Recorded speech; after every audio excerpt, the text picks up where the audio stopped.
Olá, seja bem-vindo ao canal Controversando. Neste vídeo, vamos dar seguimento à abordagem que iniciamos a respeito da escravidão. A temática que propusemos é, na verdade, uma pergunta. A Bíblia apoia a escravidão? Então essa é a parte 2 dessa abordagem. No vídeo anterior, nós destacamos que a Bíblia contém princípios que impedem o exercício da escravidão. Por exemplo, a Bíblia ela é claramente contrária ao sequestro de seres humanos, ao comércio de seres humanos, tanto que nós mencionamos que em Apocalipse, capítulo 18, a partir do versículo 8, quando são destacados ali os amantes da grande Babilônia, os quais serão punidos também, estão entre eles os mercadores de escravos. Então, veja, esses são alvo do juízo divino. Justamente porque a Bíblia condena essa prática desde o Antigo Testamento. Êxodo 21, versículo 16, deixa isso bem claro, que o tráfico humano é punido com a morte. 1 Timóteo também, nós vimos lá no capítulo 1, de forma bem evidente que Paulo ele enquadra os traficantes de seres humanos como tão vis, como pessoas que praticam algo tão hediondo quanto aqueles que matam seus pais, por exemplo. Então, é algo errado. E tendo em vista que a escravidão que foi praticada, em especial sobre os africanos, a escravidão moderna, que vem à nossa mente quando nós pensamos em escravidão, tendo em vista que essa escravidão tinha como elemento fundamental o sequestro de outros seres humanos, nós concluímos que essa escravidão a Bíblia condena claramente. Mas mencionamos no vídeo anterior que há um tipo de escravidão, de certa forma, normatizado nas Escrituras, né? Mas a palavra que é traduzida não é uma tradução errada, não. A palavra Eved, ela dá essa ideia de serviço, de escravo mesmo, né? Então, nós temos no Antigo Testamento uma escravidão normatizada. Mas que tipo de escravidão é essa? Como ela acontecia? A primeira coisa que eu quero ressaltar, quero ler com você Levítico capítulo 25. E depois nós leremos outros textos, mas Levítico capítulo 25 vai lançar luz acerca desse tipo de escravidão. Então convido você aí a abrir Levítico capítulo 25, nós vamos ler o versículo 39, que diz assim: quando também teu irmão empobrecer, estando ele contigo, e se vender a ti. Veja, o pressuposto da escravidão era a dificuldade financeira, o empobrecimento, as dívidas. Isso levava o indivíduo a se vender.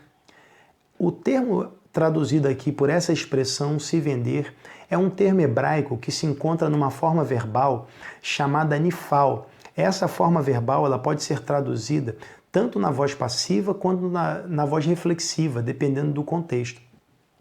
Aqui ela se encontra na voz reflexiva em todas as versões, praticamente todas as versões, pelo menos nas mais conhecidas, ela se encontra na forma reflexiva porque fica evidente que essa venda era um ato voluntário do indivíduo. O indivíduo se vendia. Então ele se vendia com que propósito? Veja, não farás serviço de escravo. Ele se vendia para prestar serviços a fim de custear, né, as suas necessidades e honrar os seus compromissos. Mas é destacado no texto aqui que ele não realizaria um serviço de escravo, mas como assim? O que se tem em mente? Não como os escravos das outras nações. Ele não seria oprimido, porque as nações ao redor de Israel, as nações do mundo antigo, elas praticavam uma escravidão atroz. Elas sequestravam pessoas, havia mercados de escravos, algo que Israel nunca conheceu. Nunca houve em Israel um mercado de escravos, onde os escravos eram expostos e as pessoas iam ali escolhendo qual era o escravo que queria comprar. Não, isso nunca aconteceu em Israel. A escravidão era uma provisão divina para o povo israelita, a fim de prover o equilíbrio social, para que não houvesse miseráveis. Veja, o cara empobreceu, ele ia prestar serviço para outro israelita que estivesse em melhores condições para que ele não vivesse na miséria. Então esse era o propósito. Então Deus diz, olha, não o trate mal. O trate como um empregado, é isso que ele vai dizer no versículo 40. Diz assim, como jornaleiro, como peregrino estará contigo. Ou seja, o jornaleiro era um empregado diarista, alguém que recebia o salário pelo dia de trabalho, né? Ele recebia a diária, né? Então ele seria alguém remunerado. Esse indivíduo que empobreceu, está em dificuldade, ele procura um israelita em melhores condições e vai prestar serviço, assume o compromisso de prestar serviço àquela família e assim ele é remunerado. Mas ele tem um compromisso de permanecer ali. Aí aqui diz até o ano do jubileu te servirá, porque no ano do jubileu, a cada 49 anos, né, tinha o ano do jubileu, onde os escravos eram libertos, as propriedades eram devolvidas, né, então as pessoas gozavam dessa liberdade. Mas havia a libertação também do escravo, aquele que estava endividado e tal, ele poderia ser liberto no 7º ano. No ano sabático também havia libertação de escravos. Olha que interessante, né? Aí quero ler também com você, chamar a sua atenção, o versículo 53 de Levítico 25, que diz assim, como jornaleiro, de ano em ano, estará com ele. E mais uma vez, há uma observação muito importante a respeito desse tipo de escravidão. Não se assenhoreará sobre ele com rigor diante dos teus olhos. Ou seja, você não vai usar de dureza, de austeridade para com ele, você não vai tratá-lo com rigor, não vai oprimi-lo, né? Você vai tratá-lo como um empregado. Então não é para humilhar, não é para fazer atrocidade com ele, mas trate-o como um empregado. Então até aqui nós vimos que o escravo israelita era um indivíduo que ele voluntariamente ele assumiu o compromisso de prestar serviço, que ele era remunerado, que não poderia ser exercido rigor demasiado sobre esse indivíduo, ele não poderia ser oprimido, ele deveria ser tratado como um empregado diarista, né? Como alguém que estava sendo pago para realizar um serviço. E essa observação de que não poderia ser tratado com muito rigor, ela é reforçada em Êxodo capítulo 21. E aí eu quero te convidar a ler comigo também Êxodo capítulo 21, onde nós encontramos essa observação, um freio para a tendência de alguns de talvez exercer rigor excessivo. Veja, Êxodo 21, versículo 26, diz assim, e quando alguém ferir o olho do seu servo, o olho do seu escravo, ou o olho da sua serva, e o danificar, o deixará ir forro pelo seu olho. Veja, se o senhor de um escravo, ele ferisse o olho do escravo, o escravo deveria ser liberto. Ele gozaria de liberdade imediatamente. Veja, isso seria um prejuízo para aquele que tinha o servo, porque ele ia perder a mão de obra. Então ele se segurava para não fazer isso. Poxa, eu vou perder a minha mão de obra. E o escravo seria liberto. Feriu o olho, era liberto. Outro ponto também, o versículo 27 diz assim, e se tirar o dente do teu servo, ou o dente da sua serva, o deixará ir forro pelo seu dente. Veja, até um dente que caísse, ele estava em liberdade, né? Ou seja, sua dívida seria perdoada, porque o senhor do escravo o feriu.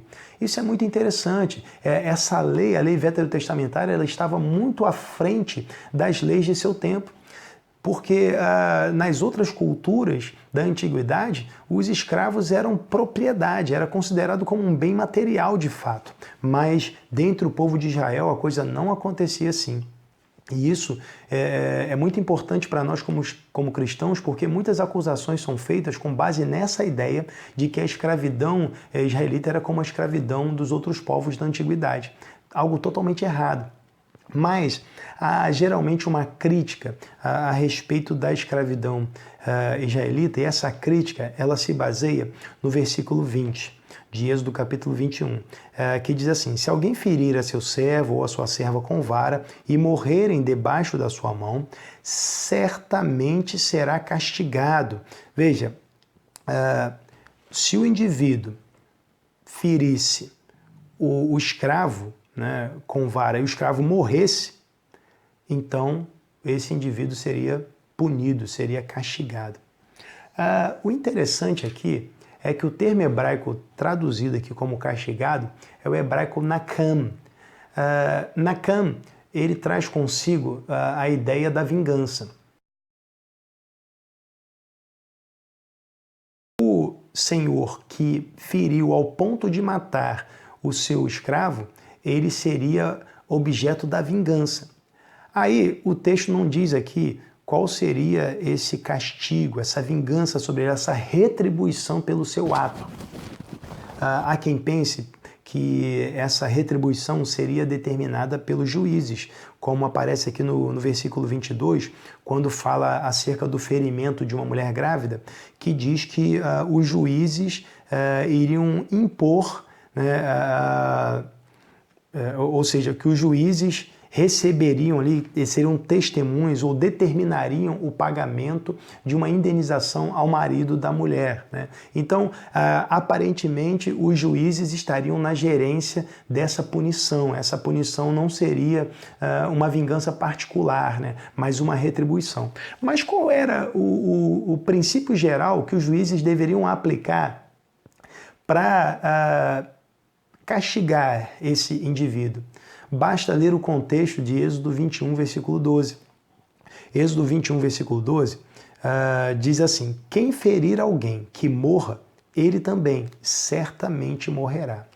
A paga, a retribuição pelo assassinato era a morte. É um princípio que aparece em Gênesis 9, 6 e que também é aqui mais uma vez ressaltado.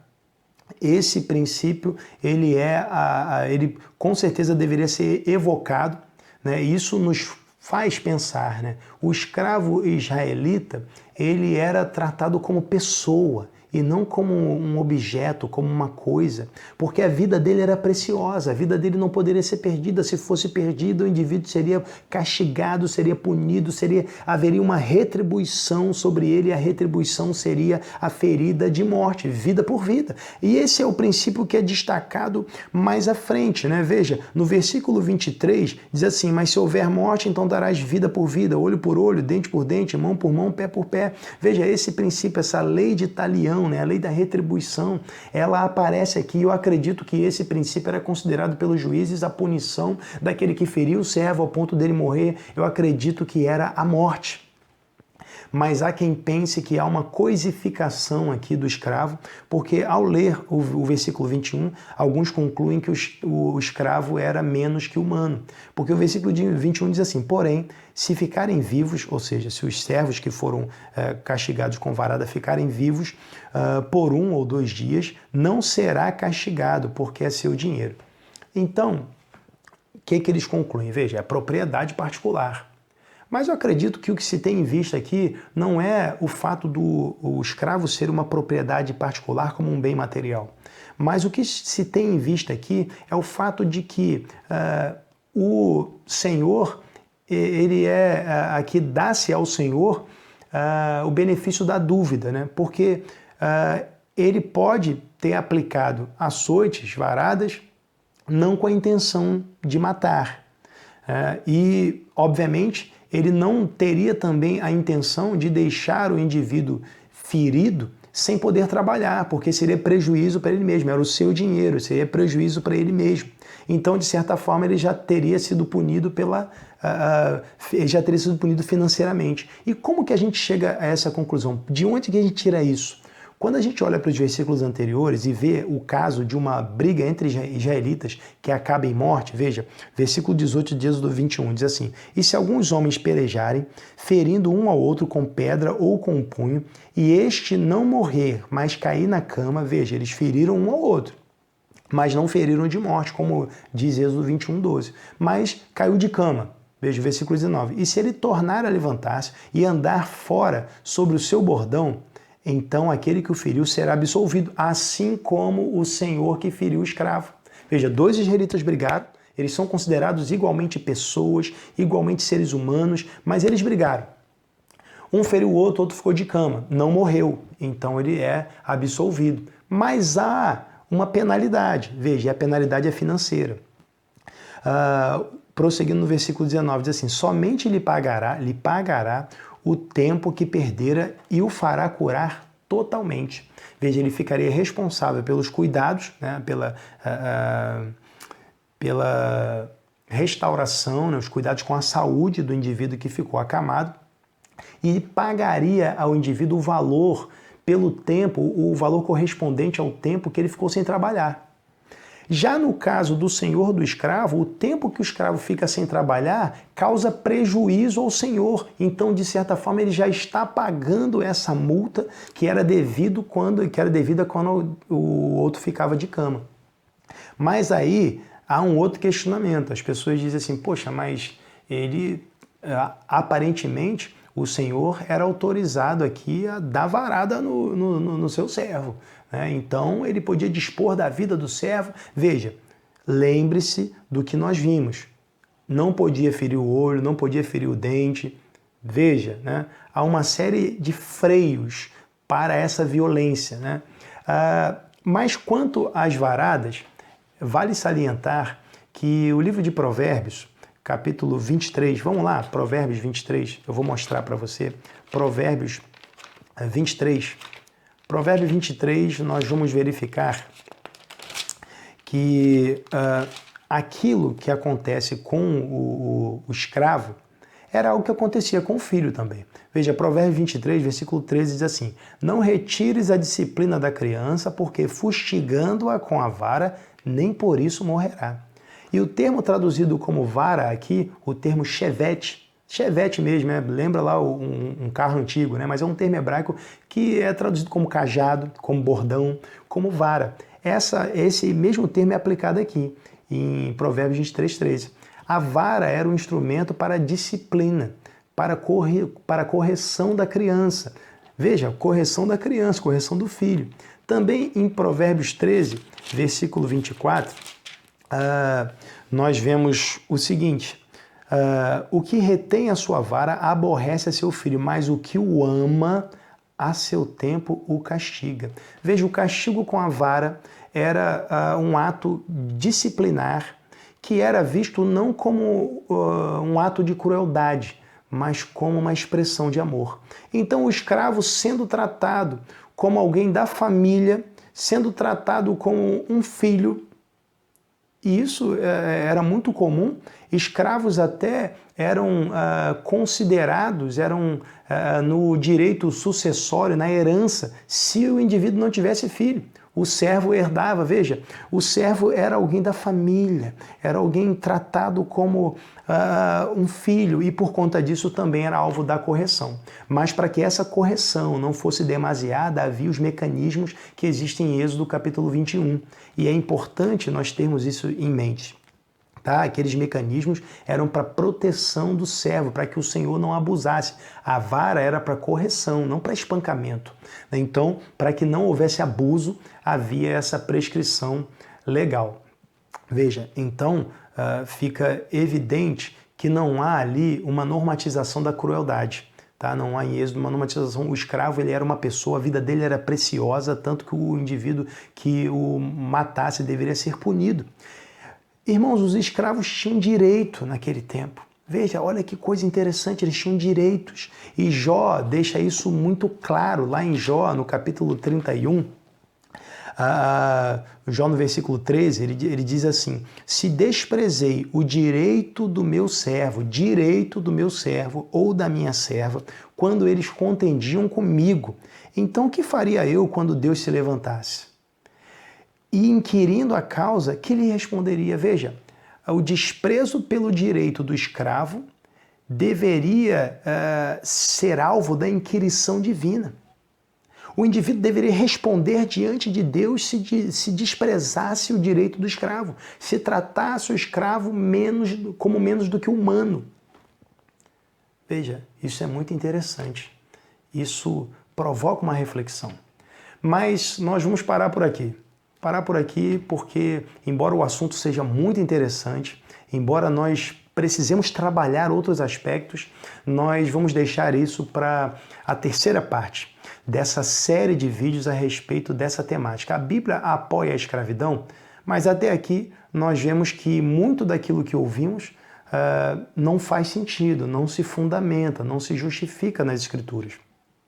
Mas eu quero recomendar que, se você chegou a esse vídeo e assistiu como o primeiro vídeo da série, volte lá, assista o vídeo número 1, eu vou deixar o link aí na descrição do vídeo, o link para o primeiro vídeo, para você se familiarizar com o assunto e depois você segue em frente na sequência, tá? Quero mais uma vez reforçar aí o nosso convite para visita ao nosso blog, né, o meu blog lá, pastorcremilson.blogspot.com.br. Tem muitos textos legais, inclusive há textos lá sobre a escravidão.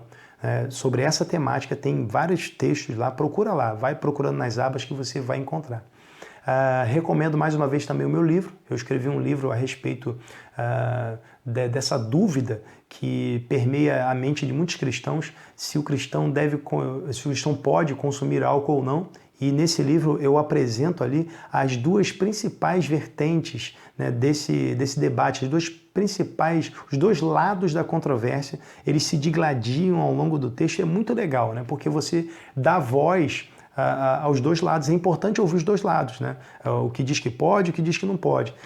E isso é feito a partir da história de um novo convertido. Ele vai procurando respostas e ouve um lado, ouve o outro. E aí você mesmo, lendo esse livro, você vai poder construir a sua posição acerca do assunto, tá? Então, o link eu vou botar novamente, eu coloquei no outro vídeo, vou botar o link para você adquirir o livro fisicamente, se você desejar, e para você fazer o download gratuitamente, eu vou botar também, mas aí o livro no formato PDF, né? Você vai pegar o livro gratuitamente, vou deixar o link aí, tá bom? Então, Deus o abençoe, um grande abraço, nos vemos na próxima parte desse vídeo.